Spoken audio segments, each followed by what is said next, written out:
Hey, Southside family. Welcome to our podcast. This is Southside, where we get to know more about the families here at Southside. Let's get into it.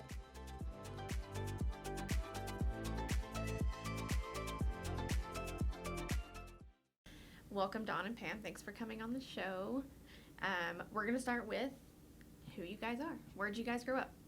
Well, I grew up in west central Minnesota in a small little town called Milan, all of 417 people. Grew up on a farm that my little brother is currently running. My mom and dad still live there. During the summer months, they winter in Arizona. But so the farm is still in the family. But a small town, like I said, 417 people. What's the closest big town that we might know what it is? Montevideo? I've never heard of that. Minneapolis is 3 hours away. Minneapolis is 3 hours east. Oh, okay. So if you know where the little notch in the western side of Minnesota that borders South Dakota, that little bump? Okay. It's out there. It's out there, kind of. About the bump. And what kind of farm is it? Is it like a Crops. Crops. So corn, soybeans, wheat, and sugar beets. Oh, wow. So Yes. you grew up being a farm girl and knowing how to did you drive tractors and all that? No, I worked in the fields. Oh. My dad and his brother were in a partnership, so between the two, they had 4 sons. So they usually got to drive the tractors. Yeah, bummer. Yep.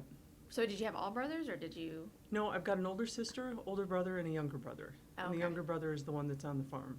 Okay. So you said that your parents, they winter in Arizona. That's they finally saw the light. Phrase, they winter in Arizona. It gets cold in Minnesota.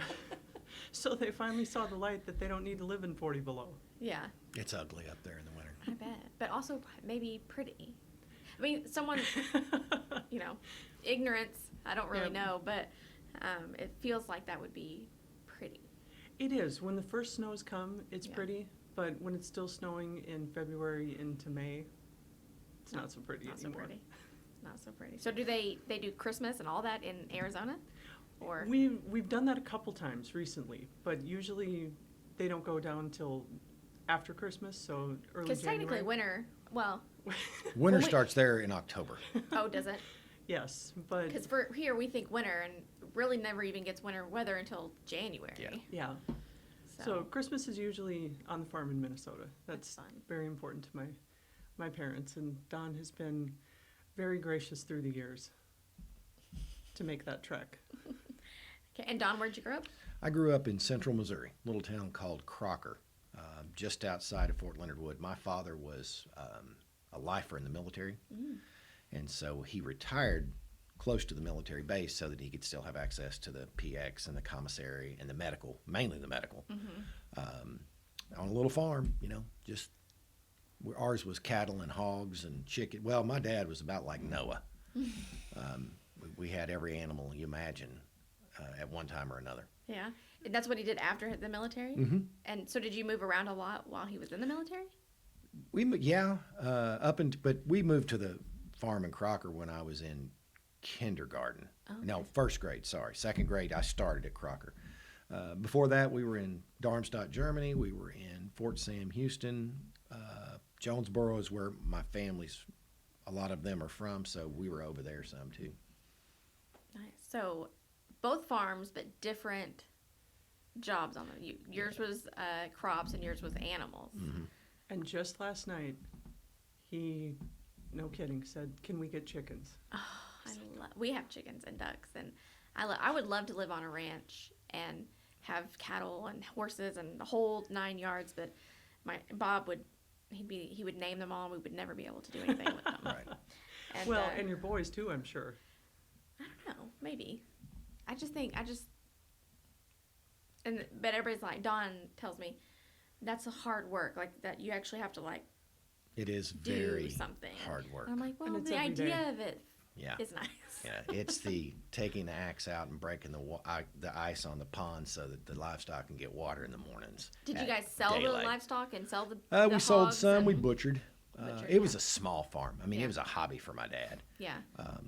But he had friends that were farmers that had 200 or 300 head of cattle or hogs, and so we helped them as well. I mean, it was kind of they helped each other all the time. That's the only way you could really do it. Most Yeah. of them had jobs because in central Missouri you couldn't hardly survive on a farm unless you had upwards of 600-800 acres. So do you ever go back and visit? the No, farm? my mom and dad are both gone, and I left there when I was 18 years old, and I visited a few times. It was a rough part of the country, but it was that's where I learned that you have to work very hard for what you get. Yeah. So how did you guys come to meet each other? I put her phones in. Well, we have to Oh. back up a little bit. I'm not going to tell the whole story because it's kind of long. But I left Minneapolis January 31st, 97, I think it was, a Friday night. Oh, nice. And my parents helped move me down in a U-Haul, drove here. So you moved to and- Rogers, Actually Or rented to- a house in Bella Vista. Bella Vista. Okay. So just me, I moved down for a job. Yeah. A headhunter found me and said, "Do you want to move to Bentonville, Arkansas?" And I thought, where? To do what?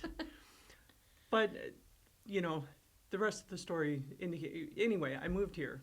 And like I said, parents helped move me down. Monday morning rolls around and it's time to go to work. And I looked at my dad and said, "But it's just me and I have 1,000 square feet of nothing. I don't need to go to the office." And he said, "Oh yeah, you do. We'll unpack the house. You go to work." And I thought, well, that's a pretty good deal. Yeah. I'll go to the office. So I did. He walks in to put my phones in, and that's how we met. Phones at home or in the At the office? In the business. office. At the business. Because so Yeah. because you were for Southwestern Bell. Is that when you worked for At the Southwestern Bell? time, yep. And Yep. Okay, so then you guys met on a phone install. Yeah. When I wasn't planning to be there. So if you don't believe in fate and a higher Yeah. power, that's just proof, because it'll be 23 years in August. Nice. And so how did you guys come to date? Oh, quite a bit of time passed before that happened. Well, what the Shit, light bulb phone went on trouble. for me was when one of my office neighbors, I was in Raintree in one of the, strip mall kind of office setups, and my neighbor next door came over and said, "God, that phone man is here all the time. You must have a lot of trouble." And then I thought, oh, I think there's something more to this. So the light bulb didn't go on right away. It so you kept having phone trouble. So how long did you guys date before getting married? A year. Yeah. No, it was Well, longer than no that. more than- It year was and a half longer than or a year. so. Yeah. Okay, so how did you end up in Rogers or from Missouri? So I went to work for Southwestern Bell in Little Rock in 1981. And then they closed my job there, and I moved to El Dorado for a year. And my brother had moved up here, and my brother Bill was here. My brother Michael was here. And a job came open in 83. And so I got a job as a mail attendant in 1983 and moved. That's when I moved to Northwest Arkansas. And that was that in Fayetteville? Was that in Yeah, the job was in Fayetteville. I lived in Rogers, but the job was in Fayetteville. Okay. So you went immediately to work for Southwestern Bell. Straight out of high school. Out of high school. An interesting fact, he worked with both of my parents. I know. Sure did. Isn't that? So That's crazy. When I was talking to Grant and Amy Fowler, Grant grew up in the same church in small town in Oklahoma that Don and Lisa, my in-laws, I didn't know that. Yeah. Oh yeah, they went to church together. they went to church in this tiny I didn't know that. 30-person church. I mean, Yep. it was like small world. And then It is. And then Don, I go to church with the guy that knew both my parents before I was even born. It is a small world. It is. Okay, and then you guys have how many children? We have two, well, combined Yeah, 4, 2 from my previous marriage and yeah. 2 now. And that's Hank and Charles. Charles and then Stephen and Jessica. Jessica. I don't know that I've met Stephen. He was here around Christmas they come last now year and or then. something. Yeah. Yeah. But Hank, everybody knows Hank. Yeah. They do. Everybody knows Hank. And we were at Harding last week for Spring Sing. Yes. Everybody knows Hank there too. do. Does he? Oh yeah. He's got that personality, Yeah, he does. And he's great. I love Hank. And so Charles is the older one. Yes. And he's at U of A. He's a sophomore at the U of A. And what's he studying? Business, leaning towards supply chain. He's kind of, Oh, okay. hasn't fully decided, but That's That's That's good for where this he's leaning. area. Yeah, Yeah. it That's is. good for this area. And what's Hank doing? We figure Hank will enter the ministry is what Oh, we okay. think. Yeah. I think that's where he's leaning. I know he's starting to align some of Mm-hmm. his coursework toward that. Yeah. He's going to be working in a Bible camp this summer over in Bald Knob for 3 sessions. 3 sessions. I Yeah. think it's Camp Dakota, Uh-huh. Yeah. if I've got the name right. Mhm. That's So exciting. he's very excited about that. It sounds perfect. Yeah, it is. Sounds perfect. And how was Springsteen? It was great. Was he was involved in that, right? Oh, yeah. He what did he do? He was dressed up as a sloth and danced and sang. It was amazing to see how many kids participated and just the theatrics and the costumes and the, Mm-hmm. it was our first time, so I didn't know what to expect. Yeah. I knew it was a big deal. Yeah. But I didn't realize it was, Didn't know it was that big a deal. Yeah. Yeah. So the trend, it seems trend within Southside anyways, Harding is a huge part of Southside's culture. Mhm. It is, and it has been for very Yeah. well. It's A lot of it's couples a part of the that go churches here of Christ. Met at Mhm. Harding. Yeah, Yep. they did. And I mean, even as far like my Aunt Gracie was a school teacher, Church of Christ in Jonesboro, and she graduated from Harding. That's where she got her degree to teach. So it's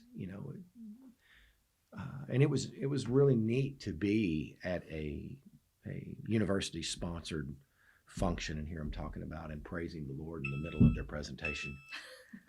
You can If it's not cut one this phone out. or it's the other one, right? Yeah. Okay. So, and then you have grandchildren? Yes. 5. 5. Are they all boys? Are they all, what are No. they? You got 2 get a boys, mix? 2 boys, 3 girls. Yeah, the boys are twins. Ooh. Yes. Okay. They're a And then handful. what was your guys' career? Well, we know you worked for Southwestern Bell, which is like now AT&T, Mhm. right? I've worked for Um, different suppliers that sell to Walmart. So either in packaging, marketing, shopper marketing. Now I've gotten into e-commerce. So Okay. it's been pretty interesting. Did you go to, is that what is your degree in, like business or? I have an interesting degree. I have a double major. Oh, so okay. one side is business management Mhm. and the other side is art. So I have a degree in fine arts. Oh, wow. So double major. Comes in handy, for marketing and advertising. Yeah. Kind of Right. interesting. So you worked, did you come to Bentonville like right after college or?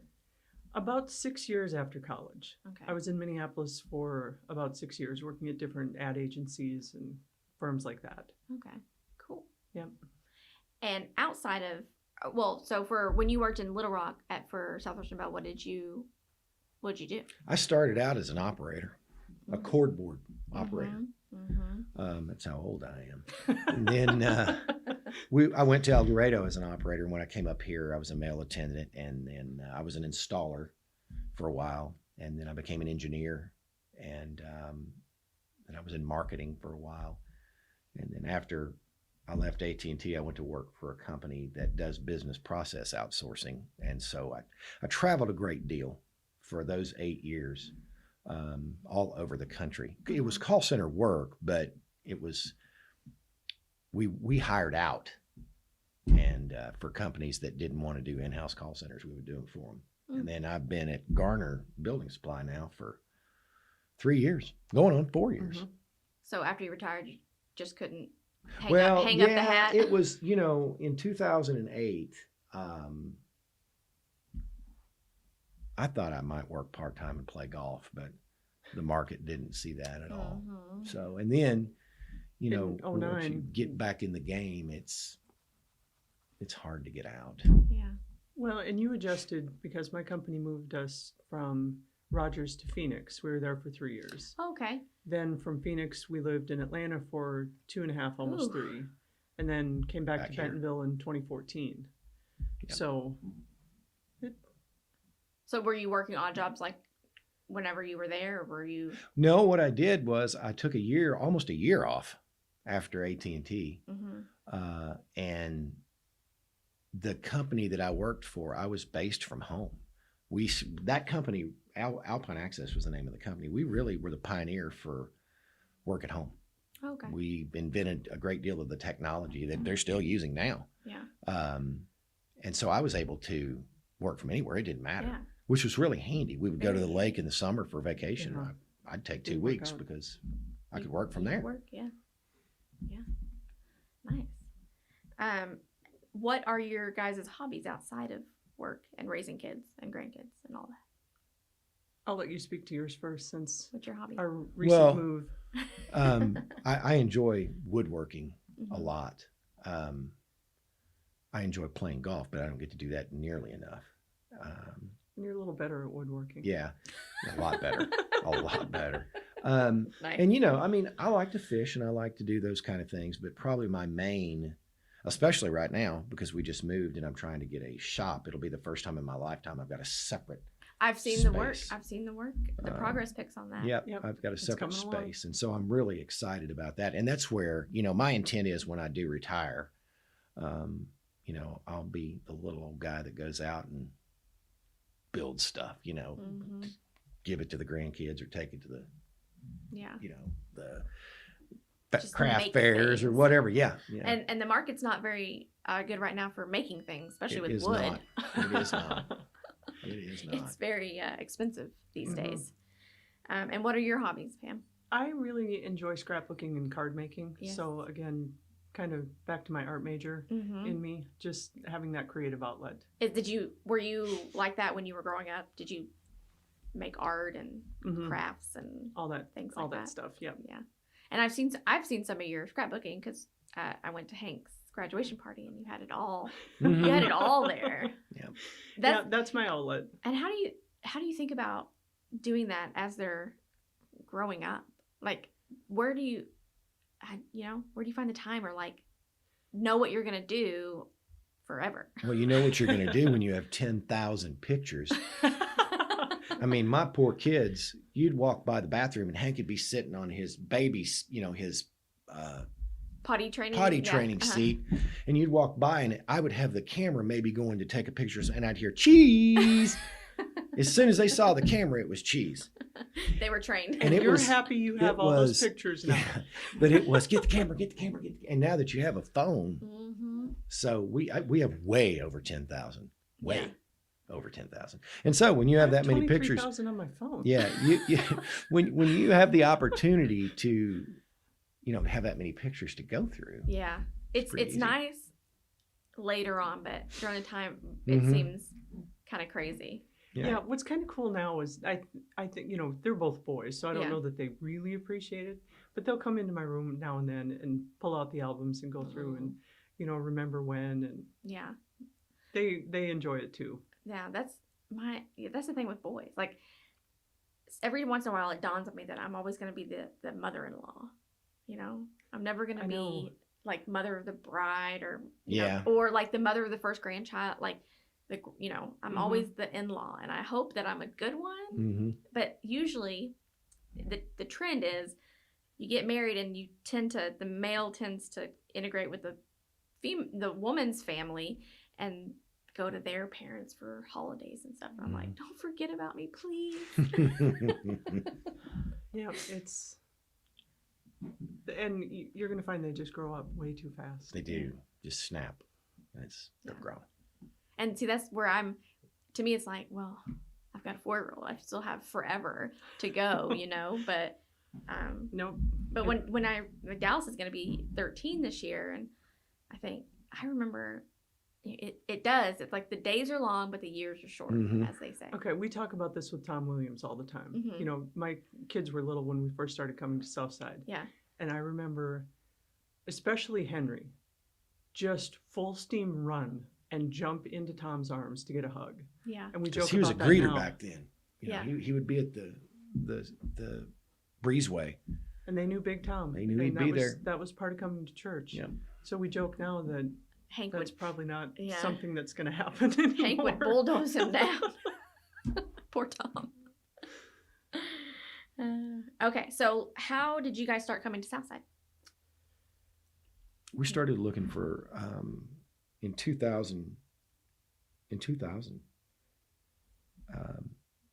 we were visiting churches because we knew we were going to be moving to Rogers. That was our plan. We were coming out of Bella Vista because Charles was born in '01, and we quickly determined that any activities he was going to have at school would take us forever and a day to get into town, because back then you didn't have schools in Bella Vista. Right. Well, and we lived in the Highlands. And we did. We lived in the Highlands. So we were Well, way even out getting there. to Bella Vista right now is, It's tough. yeah. Yeah. Yeah. And I was a member at Bentonville for a very long time, Bentonville Church of Christ. And I'd seen Jackie preach and was really enjoyed his preaching and his preaching style. And so we visited, and, 2 days later after the visit, Tom Williams and No, it was F.I. Stanley. F.I. Stanley, I'm sorry, And F.I. Jack Stanley Hammond. and Jack Hammond And Bill Bohannon. and Bill Bohannon. We visited, and 2 days later after the visit, Tom Williams and No, it was F.I. Stanley. F.I. Stanley, I'm Stanley, sorry, yeah. F.I. Jack Stanley and Hammond. Jack Hammond And Bill Bohannon. and Bill Bohannon. And we were really impressed with them. And Did they reach back out to you after? Mhm. well, Yeah. they did, and Tom and Lath were at Yeah, the they house. did too. Mhm. And so we placed membership, and then our boys were involved with Miss Mackey and Miss Hazel. I mean, I can remember Hazel Stewart rocking my babies in a rocking chair, and it just became our family. Right. Yeah.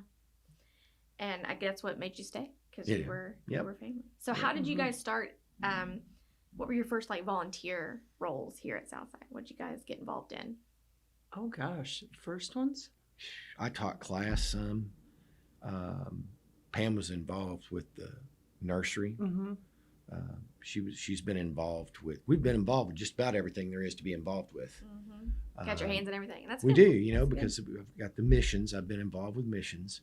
We've Um, been fortunate. The whole family was able to travel to Honduras together. Don and Charles went in 2016. Yep. And then all four of us were able to go in 2017. Nice. Yep. Yeah, very good. That That's was a good amazing. experience. Yeah. Yep. Oh, It it was was. amazing. And of course, with the teens, I would chaperone trips. When we go to St. Louis, Right. and then I've been to Joplin and We were TNT Neo hosts Show. and We've been TNT hosts. When we bought our Super house in Bowl party. Bentonville, it was really Morehouse than we probably needed. But then we started thinking about it, and because the whole basement was just wide open, and there was we had a big TV on the wall, we had ping pong, we had bumper pool, we had darts, and we hosted the Super Bowl party for the youth group 4 years probably. something like that. And then we would have TNT Yeah. at the have all house. the teens over. Yeah. So it was, I remember all these kids now, and you go down there and there would just be a sea of kids in that basement, 30, 40 kids, sometimes 50 for the Super Bowl party. They'd be everywhere. They'd on every couch, every piece of furniture we had, somebody was laying on it. We made a lot of pizza rolls. We did Had a pizza. lot of pizza rolls.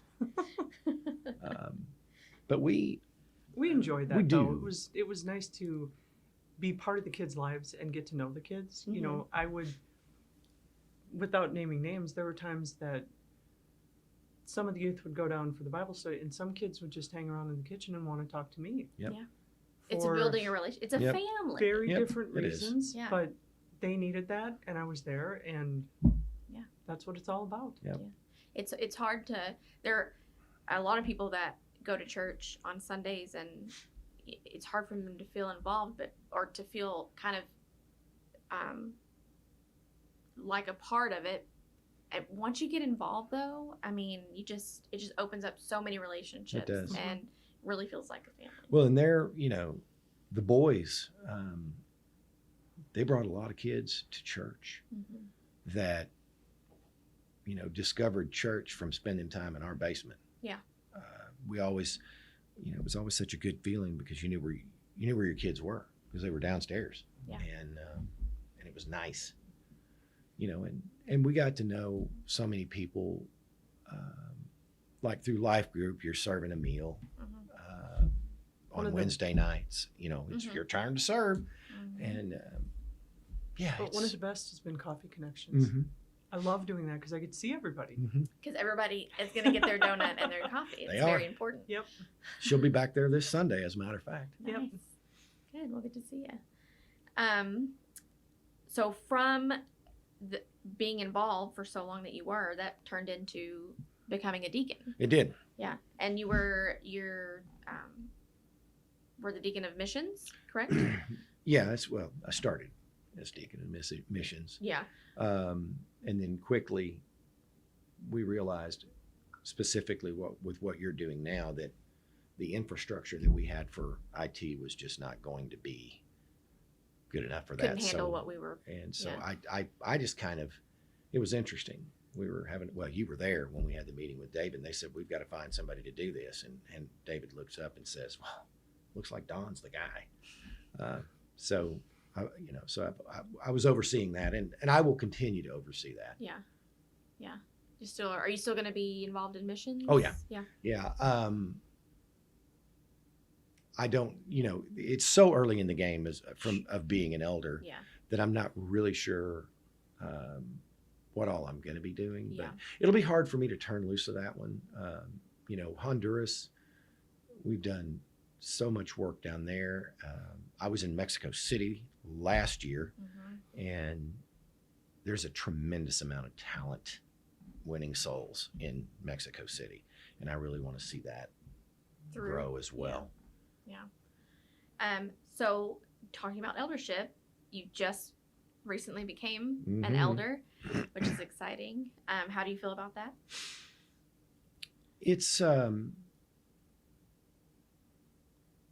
It's exciting,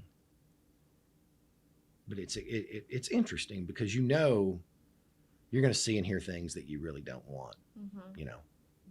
and you're going to see some wonderful things, and then you're going to see the ugly side of things. But Southside is my family. They are. And I love this family very much. That's the reason that when I was asked, I said, yes, I would, if I was chosen, I would serve as an elder. I'm glad I'm older, and have seen and done the things that I've seen. Yeah.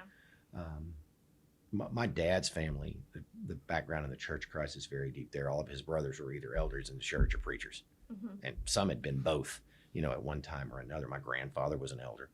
I wouldn't say that it's something I aspired to be. Mm-hmm. I remember when I was asked, I made the statement, I don't think I'm worthy. And Jackie Chestnut told me, he said, you're not worthy. Yeah. He said, not at all. He said, you're not fit for the job.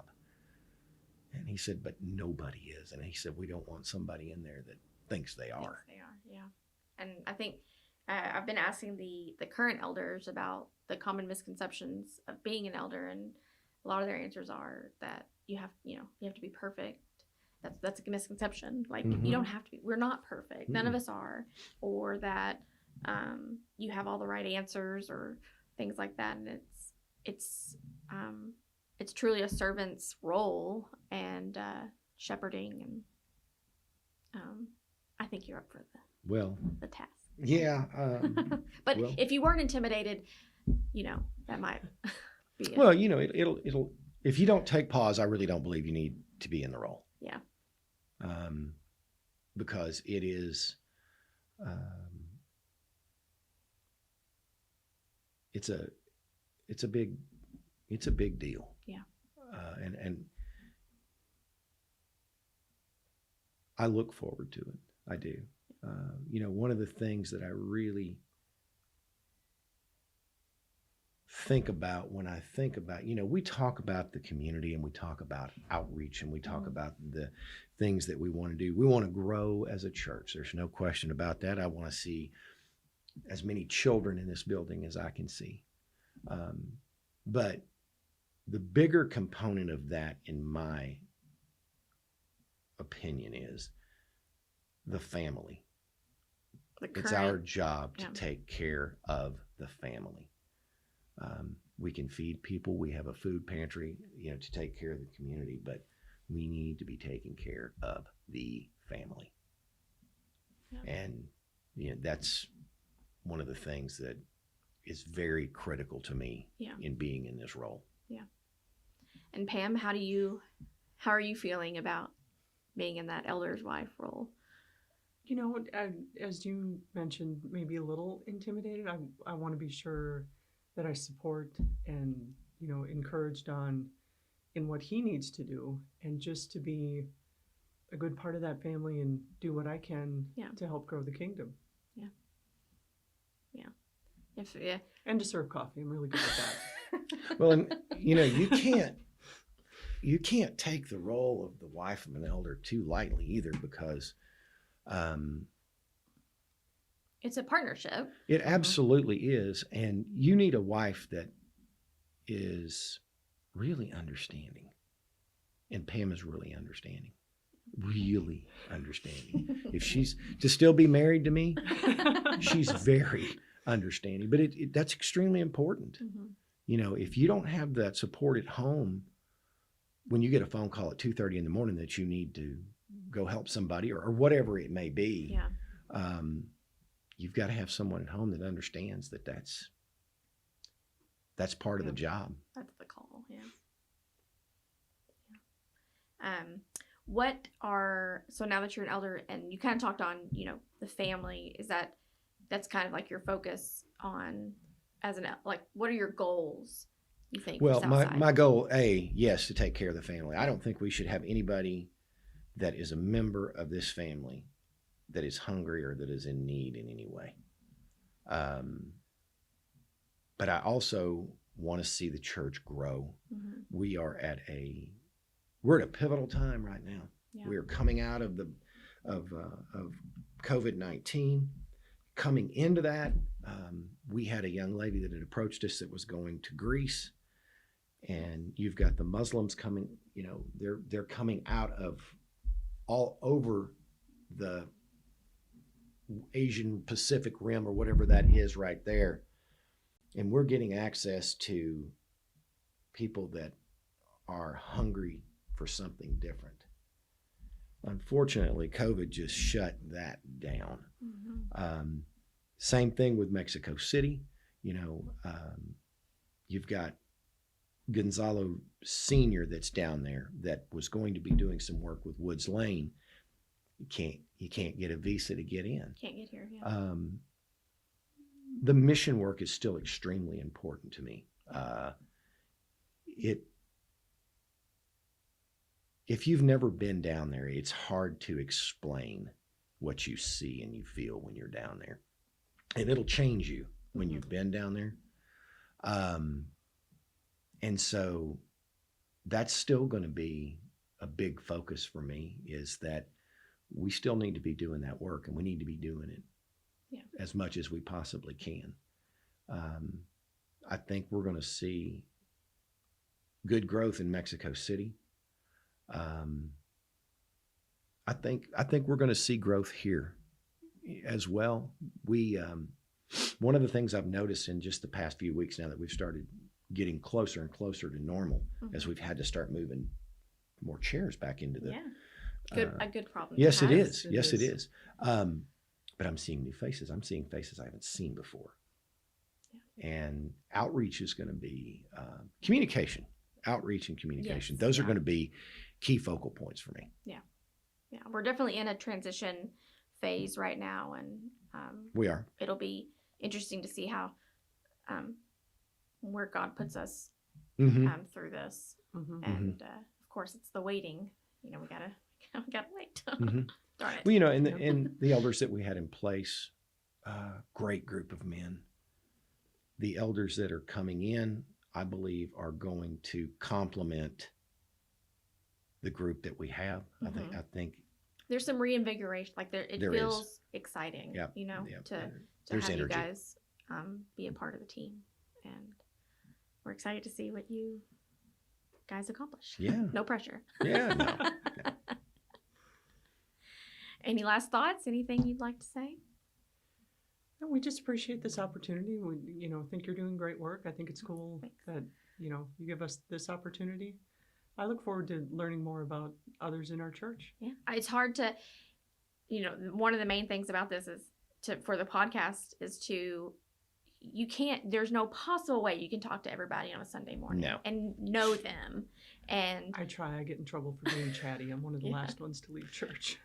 and so this is a way to get to know you guys and talk to you guys without having to stay for an hour after church. We do anyway. So, Yeah. Yeah.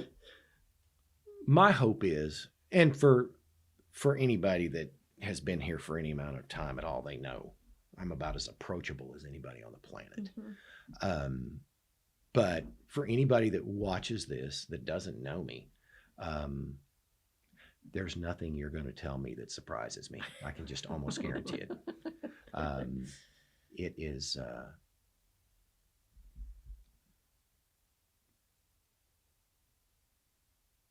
anything anybody needs. I want them to feel comfortable that they could come talk to me. And, if I'm certainly not going to have the answers a lot of the times, but I bet I know somebody that does. Right. And that's really what this is about. Yeah. I mean, the shepherds we're here to look after the flock. That is what we're here to do. Yeah. Well, thanks guys for coming on the show. Thanks again. Thank you. And I hope everybody gets to know you. Now everybody's going to come up and talk to you guys. Be like, hey, I heard you did that. And hey, I heard you did that. Yeah, we've had a little bit of the, I've had some folks come up to me, talking to me that normally just wouldn't. Right. Not, I shouldn't say wouldn't. Wouldn't's not. It just wouldn't be something that there would be a need to do. I mean, they would be in and out or whatever. But it'll be good. It'll be a good thing. Yeah. So, all right. Thanks. Thank Thanks, you. guys. Thanks for listening. We'll see you next time. You can find more episodes by visiting our website, our YouTube page, and our app.